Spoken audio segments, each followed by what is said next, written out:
Choisir, c'est compliqué. Surtout quand on a le choix. Cela peut concerner des décisions légères, comme choisir une viennoiserie dans une boulangerie. Ah, impossible de tout goûter. Alors on s'imagine, on compare dans nos têtes les caresses sucrées des savoureux délices. Bon, décision peu risquée, c'est vrai, mais dans ma spécialité en dermatologie, il y a du choix aussi.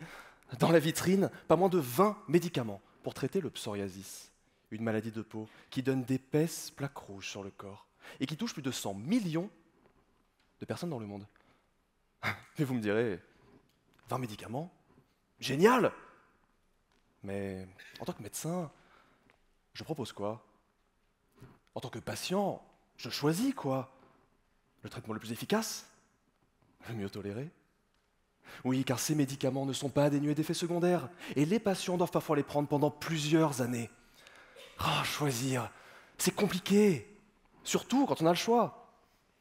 Mais intervient la méta-analyse en réseau, une méthode statistique qui compare plusieurs médicaments les uns par rapport aux autres pour former un réseau. En fait, elle compare pour vous toutes les viennoiseries de la vitrine. Elle synthétise les résultats de centaines d'études sur les médicaments pour fournir un classement de leur efficacité et de leur tolérance, pour un choix éclairé. Super canon, pas vrai? Puissante, élégante, complexe. Mais cette méthode a tout pour plaire, tellement que dans ma thèse, je retrouve 10, 20, 50 méta-analyses qui comparent les médicaments du psoriasis. Et ces méta-analyses se contredisent. Elles se contredisent? Pas tellement pratiques pour nous aider à choisir notre croissant. Déjà qu'on avait du choix, maintenant on a du méta-choix. La méta-galère. Mais pas question de renoncer. Alors je cherche ce qui, dans les données ou dans les méthodes, change des résultats, en simulant dans mon ordinateur toutes les méta-analyses possibles. Finalement, je joue au médecin, mais en statistique cette fois-ci. J'ausculte, je palpe, je percute des centaines de méta-analyses.